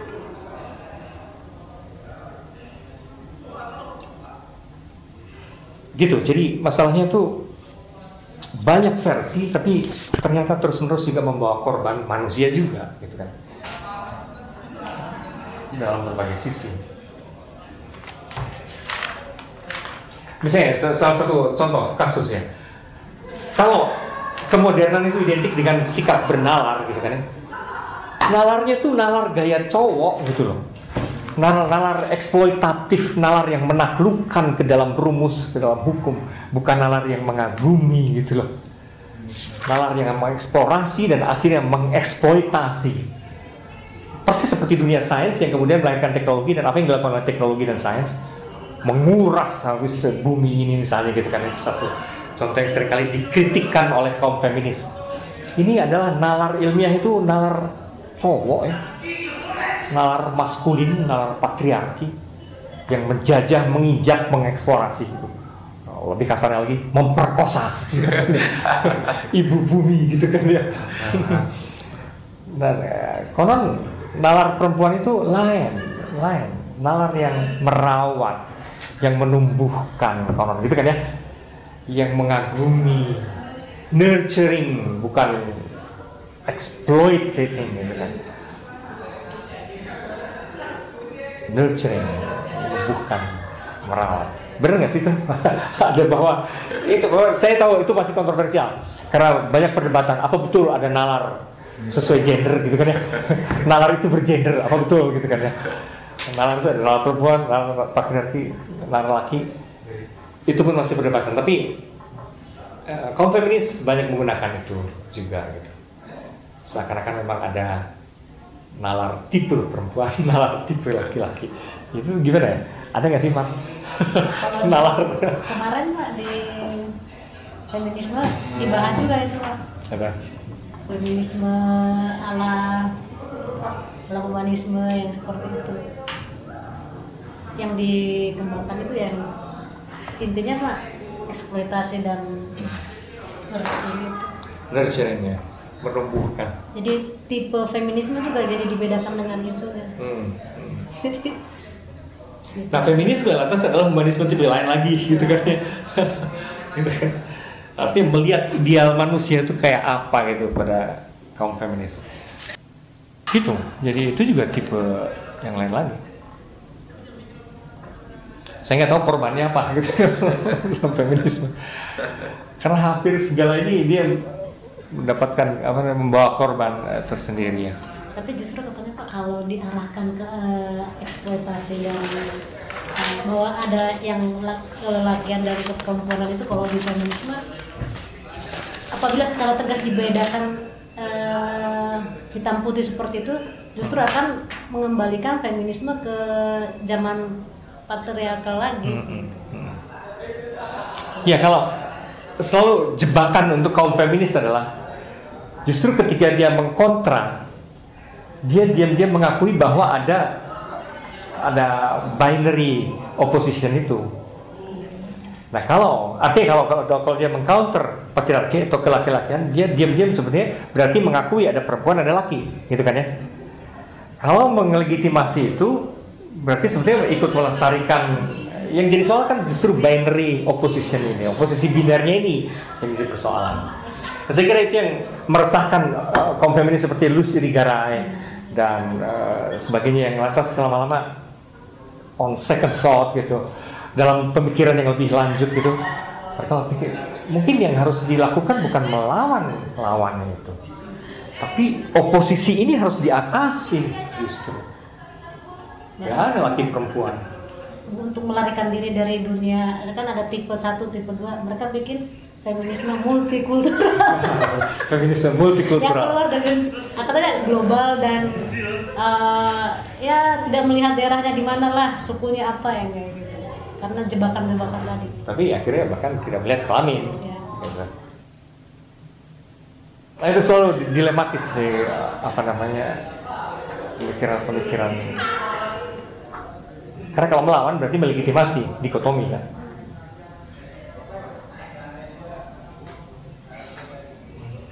Nah, kemudian gini Pak, kalau misalnya beberapa tipe ini diberlakukan, kan masing-masing orang ya bebas seperti itu Pak, ya dijamin bahkan sekarang itu. Kira-kira bagaimana agar bukan saling ini ya, saling memonitor bukan, tetapi agar tidak saling membunuh juga di antara ide itu. Katakanlah misalnya seperti sekarang Korea Utara atau bahkan Cina yang mengawinkan Marxis dengan pragmatis gitu ya, dan bahkan mereka sekarang menjadi negara yang sangat maju, tetapi banyak negara yang tidak bisa pegang mereka gitu, bahkan menjadi ancaman bagi negara yang lain. Kira-kira untuk apa konsekuensi dari keberagaman ini yang harus dimiliki oleh semuanya, patronnya itu? Apakah hanya sekedar saling toleransi kah, atau saling mempertahankan diri kah?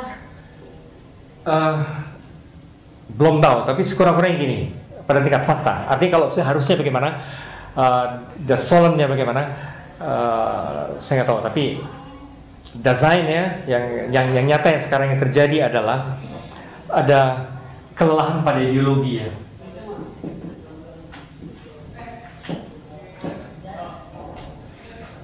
Suasana sekarang itu bagaimanapun kemudian ditandai oleh the end of ideology. Ini kalau ini semua dianggap ideologi atau the end of grand narratives, kalau istilah baru untuk ideologi adalah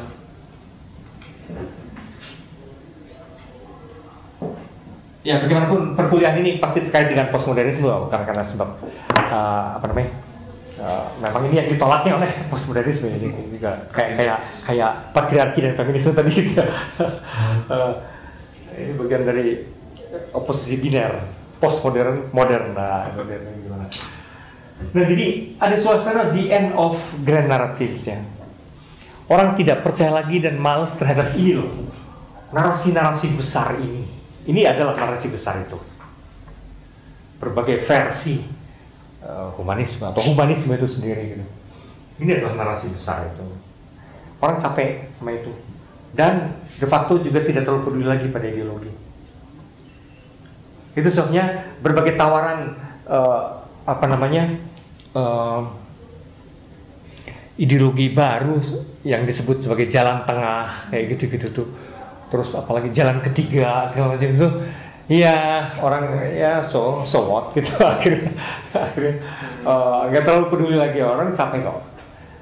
Ada suasana skeptik, curiga, lelah dengan klaim-klaim besar itu ya. Entah itu namanya jalan ketiga. Agama sering sekali antusias sekali sebagai agama adalah jalan ketiga. Untuk orang modern sekarang, iya, so what gitu. Jadi juga semua tadinya awalnya mengklaim diri sebagai jalan entah keberapa gitu. Semua juga jalan tawaran. Gitu. Ada semacam kelelahan terhadap ideologi itu, sama jika orang tidak terlalu peduli sebetulnya apa. Kedua, kenyataan juga seperti kemarin kita sudah bahas, interaksi itu sudah terlampau melabrak sekat. Jadi sekat-sekat menjadi insignifikan, menjadi tidak terlalu penting masalahnya.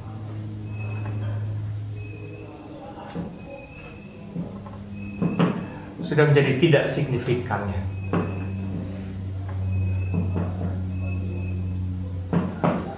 Sekat-sekat sudah tidak menjadi signifikan karena ya orang lembur kemana-mana. Kemarin saya baru rapat ngobrol soal dan soal apa kuratorial ya, apa namanya, kurasi seni ya. Nah di situ ada tendensi konon bermunculan yang sekarang ini bahwa seniman-seniman itu bekerja bukan lagi secara intuitif atau imajinatif semata. Banyak yang mulai berkarya melalui riset. Maka dulu pemilahan antara scientist and artist gitu tuh sekarang saintis bekerja dalam banyak hal melalui seakan-akan sebagai saintis juga melalui riset. Dan saintis sekarang dalam melakukan temuan-temuannya mereka juga menggunakan imajinasi dan segala macam itu secara eksplisit gitu kan, bagaikan seorang seniman juga gitu. Nah sekat-sekat segala hal itu yang saya mau bilang adalah udah juga termasuk sekat antar ideologi, sekat antar bidang kehidupan, sekat antar ideologi. Nah, tadi yang disebutkan tadi Cina itu mau disebut apa gitu? Sosialis memang awalnya, tapi perselingkuhannya dengan kapitalisme dan liberalisme sudah sedemikian gitu, mau disebut apa? Gitu kan ya? Jadi faktanya sekarang memang sudah pada saling melebur. Saya nggak tahu itu ideal atau tidak gitu. Barangkali ideal. Saya tahu ada banyak pihak yang tidak tahan dengan situasi ini, lantas persis marah dan mencanangkan kembali sekat-sekat itu, bahkan sampai ke tingkat berlebihan. Kaum Puritan itu adalah kaum Puritan, kaum apa namanya? Di sini dilawan memang oleh kaum Puritan, pure apa mau sok memurnikan. Itu berarti mau marah dan mau memurnikan ajaran sedemikian, dan semua yang berbeda kalau perlu disikat dan dirusakkan gitu. Semua segala bentuk penyimpangan kalau dalam agama bid'ah itu kalau bisa disikat gitu. Karena perlu murni. Nah, atau tendensi-tendensi fundamentalis.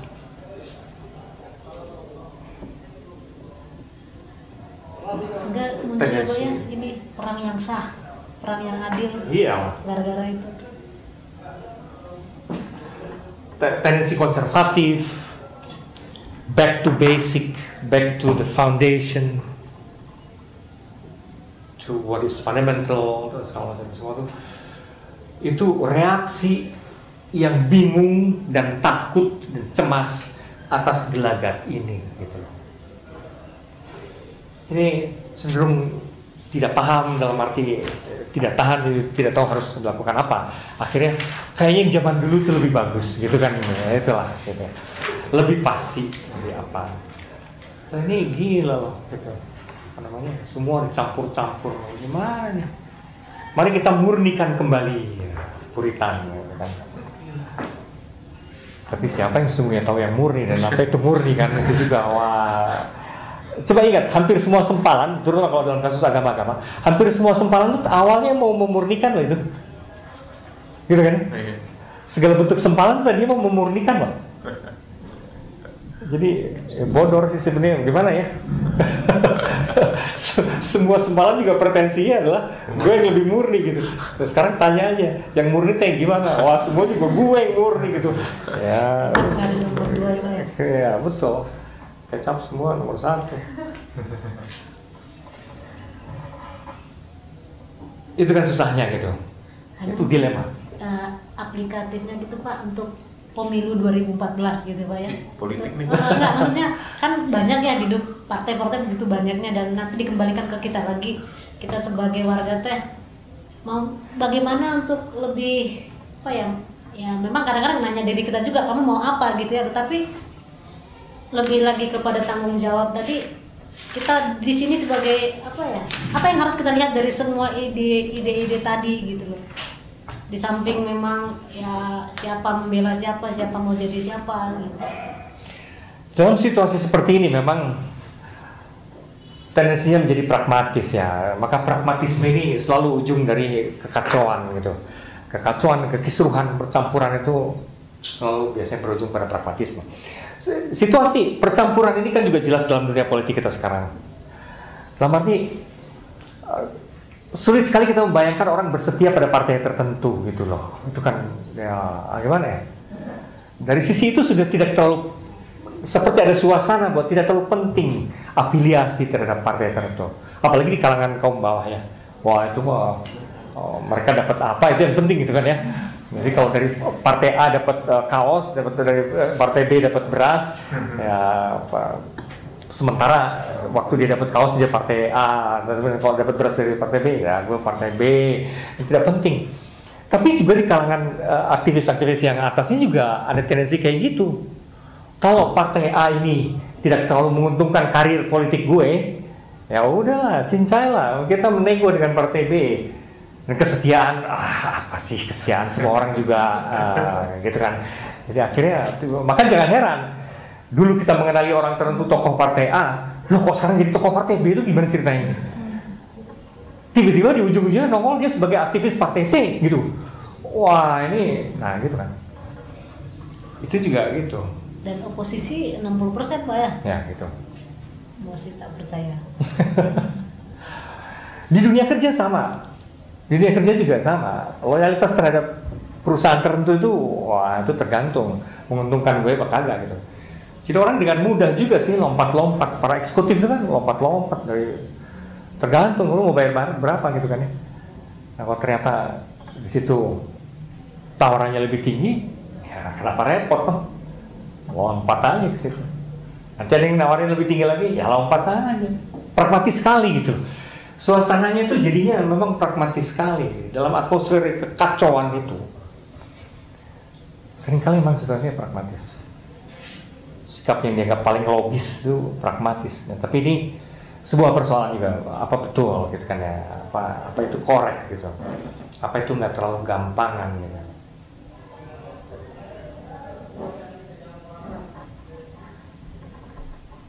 Di dunia hukum kita segala macam itu kan wah sangat bukan soal adil tidak adil, benar tidak benar, siapa yang menang siapa yang kalah, itu ditentukan oleh siapa yang bayar gitu kan, dan berapa bayarnya itu kan gitu. Jangan bicara kebenaran di situ, tapi berapa bayarnya, itu siapapun akan jadi benar dan akan menang di situ. Gitu ya, jadi apa Nas? Ini kan ininya garis besarnya humanis. Nah itu apakah cuma satu-satunya kemungkinan hanya jadi mereka? Kalau menurut saya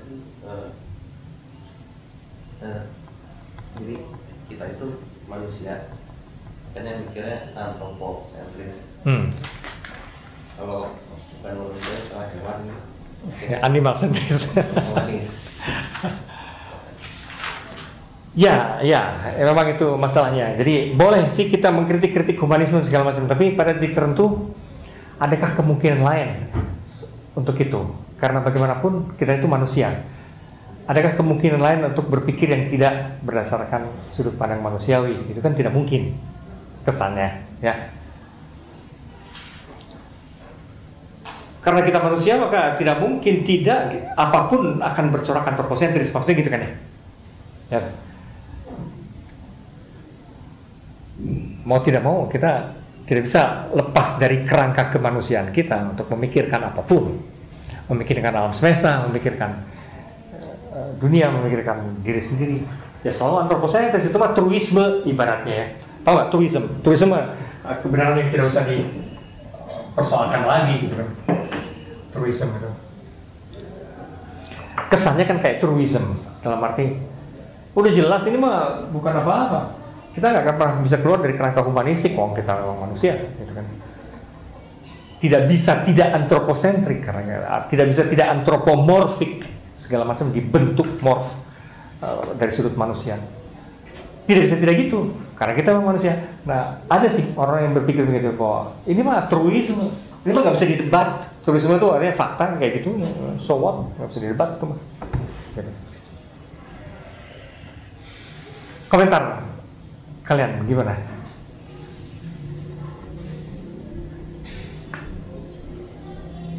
Itu bukan memang mematikan dirinya sendiri ya, ketika dia hanya sibuk mikirin dirinya, ya misalnya dengan alam nggak ada hubungan, itu akan mematikan dirinya sendiri dan malah mati. Iya. Dengan kata lain, barangkali masalahnya bukan soal keluar sama sekali dari kerangka humanistik atau antroposentrik, tapi mana yang dijadikan titik berat gitu kan ya. Kan kita bahwa kita tidak bisa lain daripada diri kita sendiri masing-masing, ya iyalah gitu. Tapi bahwa proses untuk memahami diri segala macam itu bukan egosentris, tapi melalui pergaulan dengan semua yang lain yang bukan saya segala macam itu kan bisa. Ini soal bagaimana di mana mendudukan pusat, gitu kan ya. Kan kita bisa juga menitik beratkan medan di luar kita, tapi dalam arti soal titik berat. Kita tidak pernah bisa keluar dari kerangka kita sendiri. Tidak pernah, saya kira. Tapi masalahnya, sepanjang dunia modern itu, antroposentrisme ini, humanisme ini, terlampau menganggap diri itu sebagai subjek. Lantas yang lainnya itu objek gitu. Artinya alam segala macam itu objek. Ini soal titik berat tadi. Nah sekarang titik beratnya diganti hari-hari ini. Bukan diri manusia, tapi kelestarian alam sebagai jejaring. Semacam kesadaran bahwa kita hanyalah bagian dari sistem raksasa yang disebut alam semesta. Gitu. Nah, maka titik berat lantas bergeser. Titik berat adalah sistem sekarang. The huge, gigantic system. Sistem yang begini raksasa gitu, yang kita sebut semesta. Itu yang menjadi harus kita perhatikan. Bahwa kita apapun yang kita lakukan itu berdampak keseluruhannya gitu. Nah, itu situasi berpikir kita sekarang. Di situ dimungkinkan menurut saya kalau pergeseran titik berat sih dimungkinkan. Meskipun nanti berpikirnya juga kan mikirnya gini, dengan muter gitu, dengan mementingkan dampak, kita memang juga jadi kena dampaknya gitu kan ya. Tapi sekurang-kurangnya tidak langsung gitu kan ya. tidak egois sekali gitu, tapi perhatikan yang lain. Tapi Pak, apakah menjadi sebuah kekeliruan apabila pola berpikir humanis itu diterapkan di semua hal, bahkan yang bukan human gitu. Misalnya seperti ya Greenpeace seperti itu ya, atau bahkan pencinta hewan misalnya. Jadi hewan pun dibuat seperti manusia karena kerangka pikirnya manusia. Apakah itu bukan merupakan kekeliruan atau bahkan perkembangan pemikiran? Bahkan alam pun dikatakan ya itu manusia kayak Gaia itu. Tapi kan konsep Hindu sendiri juga logam itu ada nyawanya. Nah itu gimana? Ini menarik. Tadinya yang suka dikritik adalah menekankan kerangka kemanusiaan pada image yang suprahuman pada Tuhan ya. Tuhan dimanusiakan, maka kita menganggapnya. Tapi kau bilang juga terhadap yang tanda petik infrahuman, yang di bawahnya manusia. Binatang-binatang juga dimanusiakan gitu. Dan sekarang lewat gaya hipotesis segala macam, seluruh alam semesta dianggap bernyawa kayak manusia juga. Nah itu tuh emang jelek gitu. Nah, ini tipe antropomorfisme juga sebenarnya. Tapi pada titik ini apa sepenuhnya jelek? Nah, itu that's a good question. Kalau saya pikir agak jelek juga ya, karena saya lihat itu tidak menghewankan. Misalnya seperti kemarin tuh saya baca di Brazil ada istilah pembaptisan hewan. Pembaptisan? Oh, pembaptisan, dibaptis aja gitu ya. Jadi masyarakatnya ribuan gitu bawa di Kristen kan? Ya, dibaptis, kasih nama baptis. Gitu. Jadi bawa masing-masing terus pasturnya ya saya baptis. Nah saya pikir hewan itu kan biasanya kan namanya anjing ya, lari gitu ya. Dia sebagai anjing bisa berlari, bisa bebas gitu ya, tidak dikerdilkan, tidak dibajuin, tidak ya gitulah. Kalau kucing biasanya bisa manjat, ini cuma bisa tidur aja. Bahkan tidur itu lebih baik, manis gitu ya, rambutnya panjang ya gitulah. Tidak sejati. Ya, domestifikasi dalam arti itu bisa juga dilihat sebagai merusak ya. Saya pikir tuh kayak gajah itu bahkan kalau dikembalikan ke alamnya itu bingung. Bingung dan dia tidak tahu bagaimana ininya. Kasih buku petunjuk. kasih manual ya, manual survival kan. sudah Ya itu kalau didomestifikasi binatang-binatang liar ini jadi asing terhadap habitatnya, lantas jadi kayak manusia, mesti dilatih dulu training ini jungle survival. Iya itu selalu dilema ya, itu gimana itu.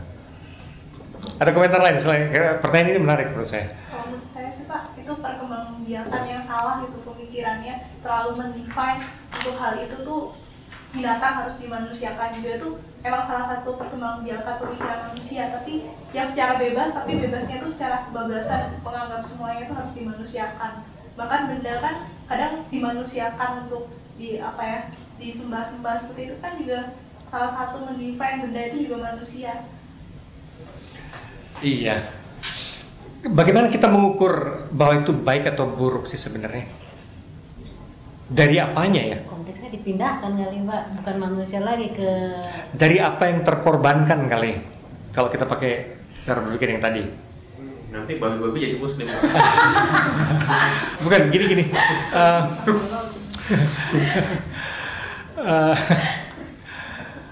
Apa ya? Tapi ini juga rumit ya. Tapi definisi korban juga Pak relatif Ya Pak. betul. Karena bahkan dalam satu sisi hidup itu bertahan karena ada korban. Ya. Kita bertahan hidup karena makan ini. Karena kita makan ayam gitu kan, mengorbankan ayam dan terus ikan dan sekurang-kurangnya sayuran bagi para vegetarian gitu kan ya. Artinya kita hidup dengan membunuh loh. Dalam kenyataan sebetulnya kita memperpanjang hidup dengan membunuh kalau dilihat dari sudut itu. Kita sudah selalu mempertahankan hidup dengan melakukan kekerasan ya itu. Setiap kali kita makan itu kita melakukan violence, kekerasan terhadap sesayuran, terhadap binatang-binatang, ikan-ikan, udang. Gitu. Dan memang sih ayam segala macam juga melakukan kekerasan itu. Dia juga makanin apa ya? Cacing sekurang-kurangnya, tapi gabah atau apa. Lucu kan? Nah itu juga bagian dari paradoks dalam hidup loh. Bahwa hidup dipertahankan melalui kematian. Itu paradoks ya. Seru sebetulnya hidup dalam arti itu. Gimana ya? Hidup dipertahankan melalui kematian, pembunuhan. Nah, jadi pada titik itu konsep korban itu apa ya, memang betul. Gimana dong? Semua binatang jadi fundamentalis tidak. Tapi kalau ya tadi awalnya kan apa salahnya dengan antropomorfisme? Dalam hal tertentu sikap kita jadi terbentuk menghargai alam misalnya gitu kan ya. Justru ketika kita tidak menganggap alam semesta ini bukan sebagai benda, kita menganggap ini bukan sebagai benda, sebagai objek untuk dikuras. Justru ketika kita menganggap ini bernyawa, entah atas nama gaya, hipotesis atau apapun lah, entah atas nama ibu bumi gitu kan ya. Tapi dari situ kita justru menghargainya, menganggapnya sebagai sederajat atau bahkan kayak nenek moyang kita, apapun. Penghormatan lebih dimungkinkan terhadap mereka. Itu positifnya. Tapi dalam kasus tertentu memang sih bentuk-bentuk domestifikasi terutama terhadap makhluk-makhluk intrahuman bisa merusakkan konstruksi natural dari binatang-binatang dan segala macam itu. Burung-burung yang memang kita rawat baik-baik gitu kan ya. Tapi burung-burung ini juga menjadi teralienasi kan sebetulnya. Terus pada titik itu, dalam kasus yang itu, domestifikasi berarti alienasi, pengasingan dari nature, dari kodrat makhluk-makhluk itu.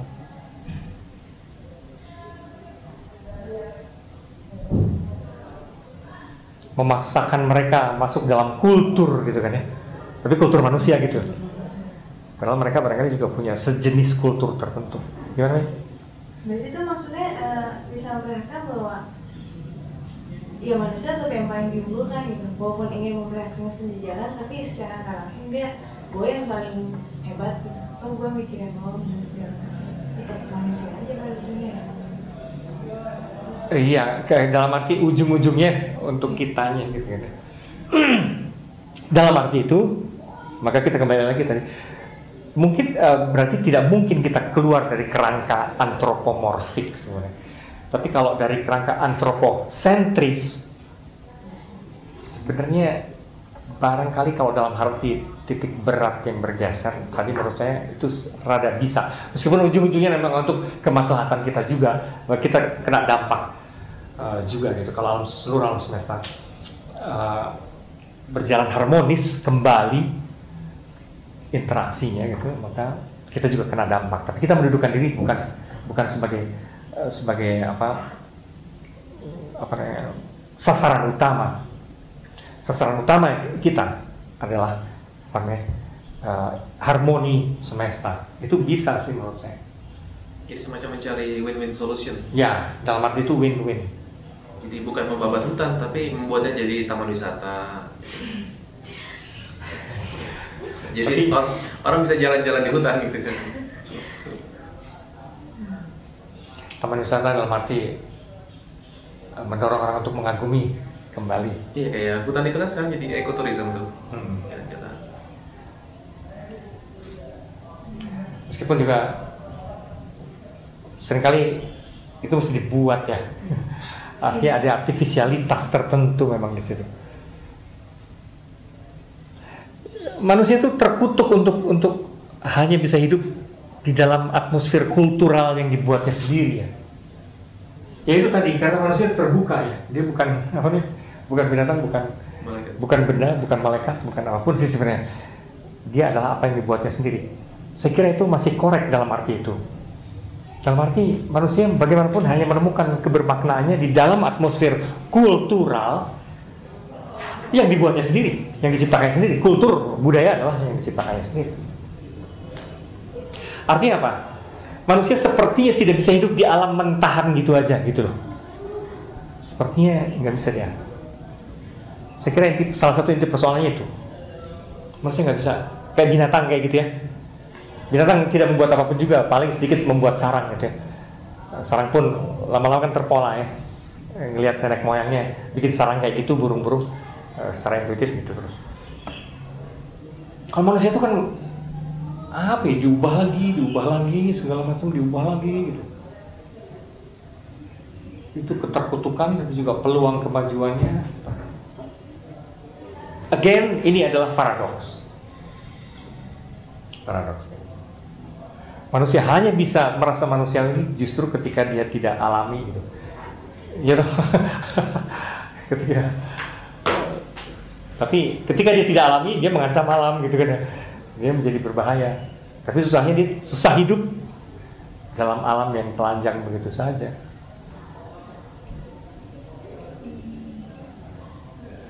Makanya kita repot membuat baju, menutupi diri, lantas melahirkan fashion dengan itu gitu kan ya. Sedemikian sampai pada titik tertentu kita enak, kita bosan dan pengen bernudis-nudis gitu dan merasa bebas kalau bisa bertelanjang gitu kan ya. Tapi nanti kalau bertelanjang ijijai apa gitu, memalukan dan apa gitu. Tiba-tiba pengen lagi berbaju. Nah, repot menjadi manusia itu. Kayak misalnya sekarang kita hampir tidak menyaksikan tanah, di mana-mana sudah dikasih lantai. Akibatnya entah itu resapan air lah rusak, entah itu kaki kita jadi rapuh karena nggak pernah bersentuhan dengan tanah dan batu dan sebagainya lah gitu. Terus repot kita bongkarin lagi semua, harus kasih resapan. Jadi bolak-balik gitu.